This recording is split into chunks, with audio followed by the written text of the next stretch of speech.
Assalamualaikum warahmatullahi wabarakatuh. Salam damai untuk Indonesia. Berjumpa lagi dengan Ranu Entertainment. Di kesempatan kali ini saya ingin menginformasikan ada 5 bantuan dari pemerintah mulai dari Rp600.000 sampai dengan Rp20 juta. Yang pendaftarannya bisa dilakukan melalui handphone atau via online.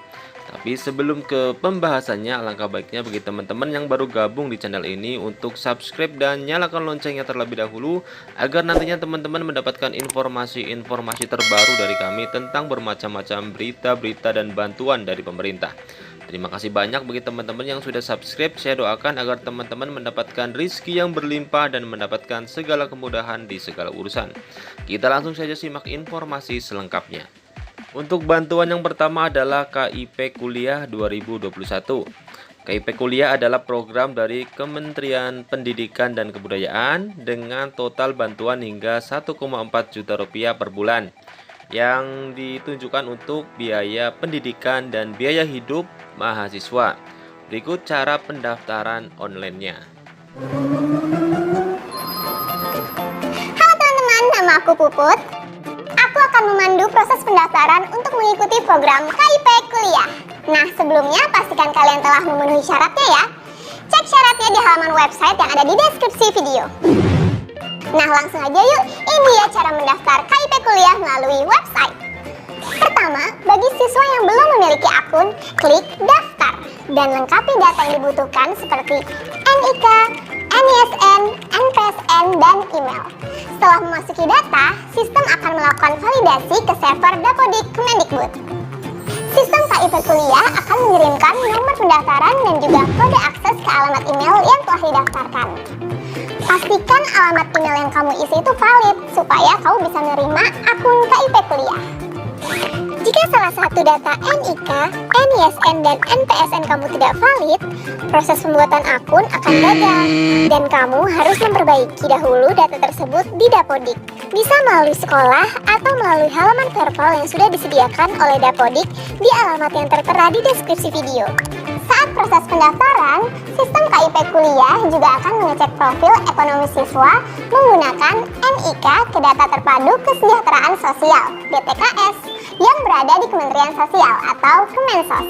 Di sini, siswa yang dikategorikan tidak mampu adalah yang memiliki desil kurang atau sama dengan 4. Kedua, setelah memperoleh akun KIP Kuliah, silakan login menggunakan nomor pendaftaran dan kode akses untuk membuka dashboard.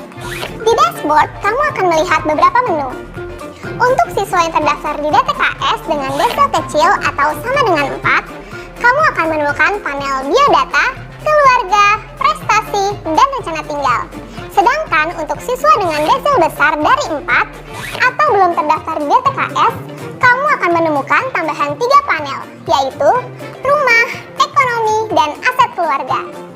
Lengkapi data kamu di sini ya. Upload dokumen yang diperlukan sesuai ketentuan. Ketiga, setelah semua berkas lengkap, kamu akan menemukan panel tentang seleksi. Di sini kamu bisa mengikuti program KIP Kuliah melalui semua jalur seleksi masuk perguruan tinggi, seperti seleksi yang dilakukan oleh LPMPT atau SNMPTN dan SBMPTN, seleksi politeknik atau SNMPN dan SBMPN, serta seleksi mandiri. Perlu diingat, buka atau tutup seleksi sesuai dengan periode nasional. Pemilihan seleksi di sistem KIP Kuliah sebaiknya dilakukan sebelum melakukan pendaftaran di sistem seleksi nasional. Keempat, buat kamu yang lulus ujian masuk perguruan tinggi, akan divalidasi oleh perguruan tinggi dan Puslapdik Kemendikbud sebagai penerima KIP Kuliah dengan segala manfaatnya. Untuk bantuan yang kedua adalah bantuan BIP 2021, yaitu bantuan insentif dari pemerintah, program dari Kementerian Pariwisata dan Ekonomi Kreatif.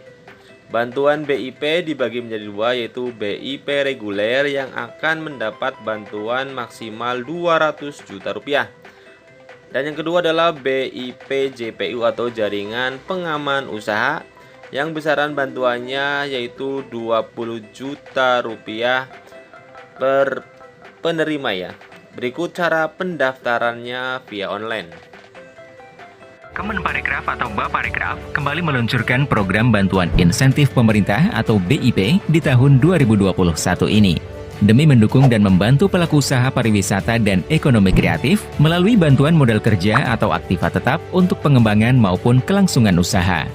Bagaimana cara memperoleh bantuan BIP? Pertama, kunjungi website BIP di alamat bip.kemenparekraf.go.id. Lalu unduh petunjuk teknis BIP di website. Petunjuk teknis memuat semua hal dan informasi mengenai program BIP, serta sebagai dokumen acuan tentang program BIP. Jadi, harap untuk membaca dan mempelajari setiap poinnya dengan baik ya. Kemudian, pilih kategori program BIP yang akan diikuti. Terdapat dua kategori bantuan yang ditawarkan, yaitu BIP reguler dan BIP Jaring Pengaman Usaha atau BIP JPU. Pelajari perbedaan antara kedua kategori tersebut dalam petunjuk teknis, lalu pilihlah kategori yang sesuai dengan usaha Anda. Ingat, setiap pendaftar hanya dapat mendaftar pada salah satu jenis kategori. BIP reguler diperuntukkan bagi badan usaha berbadan hukum seperti perseroan terbatas atau PT, yayasan, koperasi, maupun badan usaha tidak berbadan hukum dalam bentuk CV. Sedangkan kategori JPU bisa diikuti semua jenis badan usaha. Namun badan usaha yang mendaftar baik reguler maupun JPU harus memiliki nomor induk berusaha atau NIB. Nomor induk berusaha atau NIB adalah identitas pelaku usaha dalam rangka pelaksanaan kegiatan berusaha sesuai bidang usahanya. Pelaku usaha yang belum memiliki NIB dapat mengurus perizinan melalui OSS. Peserta BIP reguler merupakan pelaku usaha pada 6 subsektor, yakni aplikasi, game developer, kria, fashion, kuliner, film, serta sektor pariwisata. Jumlah dana bantuan BIP reguler yang diterima maksimal sebesar Rp200 juta per penerima. Sementara itu, kategori BIP JPU diberikan kepada pelaku 3 subsektor usaha, yaitu kuliner, kria, dan fashion. Besaran jumlah bantuan kategori BIP JPU adalah Rp20 juta per penerima. Selanjutnya, lakukan proses pendaftaran sesuai petunjuk, atau dapat juga mengikuti video tata cara pengisian yang disediakan pada website. Isi seluruh data, dokumen, dan informasi yang dipersyaratkan. Dan jangan lupa mengunggah proposal serta dokumen kelengkapan lainnya di website sesuai persyaratan yang diminta. Kelengkapan dan kesesuaian dokumen akan menjadi faktor penilaian. Pastikan seluruh data dan dokumen yang diisikan adalah benar dan dapat dipertanggungjawabkan kebenarannya. Nantinya, semua data dan dokumen yang telah diunggah akan menjadi dasar seleksi administrasi dan seleksi substansi proposal. Apabila lolos seleksi, bagi peserta BIP reguler akan dilanjutkan dengan seleksi presentasi dan seleksi wawancara. Dalam tahap tersebut, peserta diminta menjelaskan kegiatan usaha, proposal, serta rencana penggunaan dana bantuan. Seleksi wawancara dilakukan hanya kepada sebagian peserta yang lolos seleksi administrasi. Untuk sisanya akan dinilai melalui video singkat yang sebelumnya disampaikan oleh peserta. Oleh karena itu, pastikan Anda telah mengupload video singkat sesuai panduan pada petunjuk teknis jika Anda lolos pada tahap administrasi. Setelah itu, juga akan dilakukan verifikasi lapangan ke lokasi usaha untuk memeriksa kesesuaian dan keabsahan antara data dan kondisi di lapangan. Peserta yang lolos menjadi calon penerima BIP akan diumumkan secara resmi melalui website dan media resmi Kemenparekraf. Hati-hati penipuan.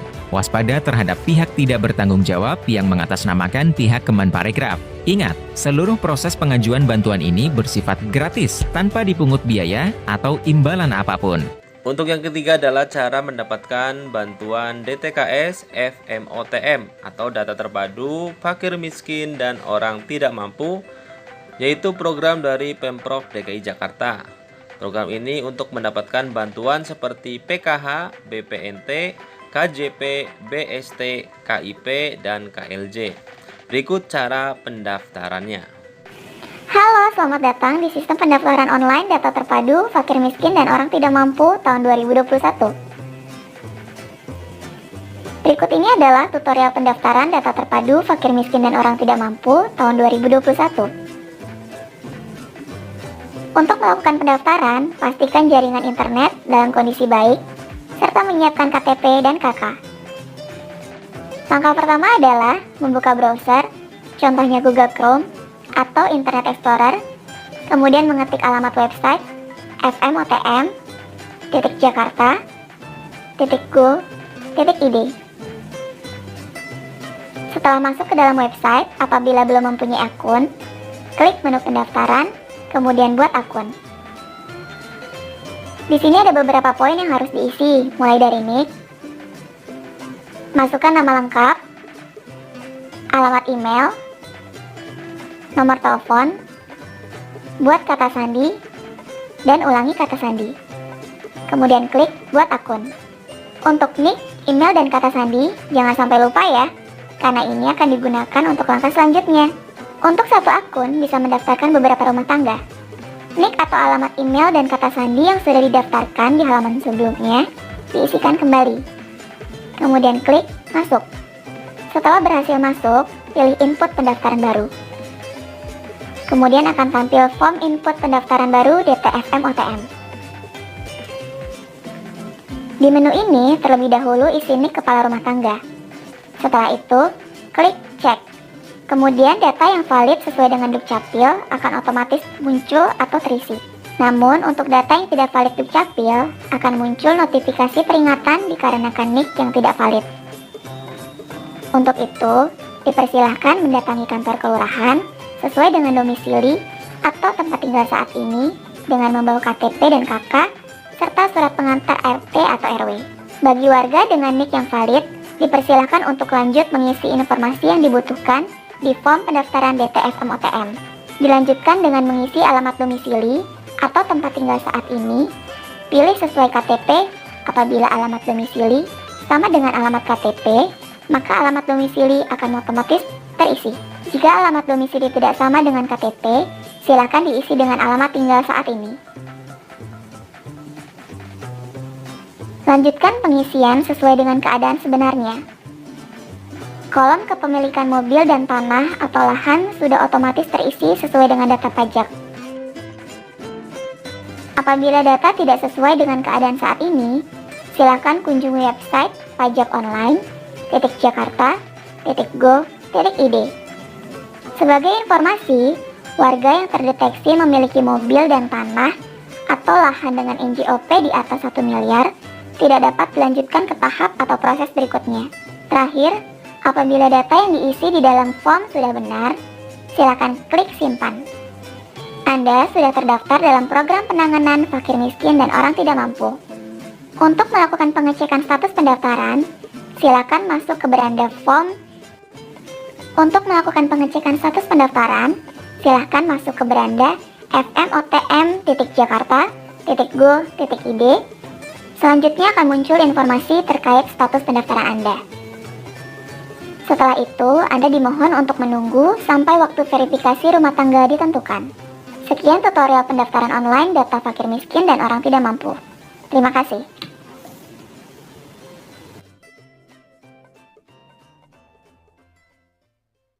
Untuk bantuan yang keempat adalah program Kartu Prakerja. Jadi, Kartu Prakerja adalah program bantuan dari Kementerian Ketenagakerjaan. Yang besaran bantuannya adalah 2,4 juta rupiah. Yang dibagi menjadi 4 bulan, jadi per bulan akan mendapatkan 600.000 rupiah. Dan cara untuk mendaftaran Kartu Prakerja adalah tinggal siapkan KTP dan kartu keluarga. Atau teman-teman juga bisa mendownload aplikasinya di Play Store. Di situ ada aplikasi Daftar Kartu Prakerja Online 2021. Jadi situ ada teman-teman bisa melihat panduan-panduan agar teman-teman bisa lolos di program Kartu Prakerja 2021. Silahkan dicoba. Siapa tahu teman-teman beruntung untuk mendapatkan bantuan Kartu Prakerja senilai 2,4 juta rupiah. Untuk yang kelima adalah Bampres UMKM 1,2 juta rupiah. Jadi bantuan ini ditunjukkan untuk pelaku UMKM yang mendaftar melalui Bank BRI maupun para nasabah PNN Mekar yang di tahun 2021 mendapatkan 1,2 juta rupiah. Dan untuk penyalurannya sudah dimulai dari bulan April sampai dengan saat ini ya. Jadi sudah tersalurkan 9,8 juta penerima. Dan pemerintah telah membuka kembali pendaftaran untuk 3 juta penerima di bulan Juni 2021. Silakan teman-teman bisa mendaftar melalui online di wilayah masing-masing ya. Jadi tiap-tiap kota membuka pendaftaran secara online. Silakan teman-teman menanyakan ke Dinas Koperasi dan UKM setempat. Apakah teman-teman bisa mendaftar secara online? Biasanya tiap-tiap daerah berbeda-beda link pendaftaran online-nya ya. Silakan teman-teman menanyakan ke Dinas Koperasi dan UKM wilayah teman-teman masing-masing. Semoga teman-teman mendapatkan Bampres UMKM 1,2 juta rupiah. Terima kasih, semoga informasi ini bermanfaat. Jangan lupa subscribe dan nyalakan loncengnya agar teman-teman mendapatkan informasi-informasi terbaru dari kami tentang bermacam-macam berita dan bantuan dari pemerintah. Wassalamualaikum warahmatullahi wabarakatuh.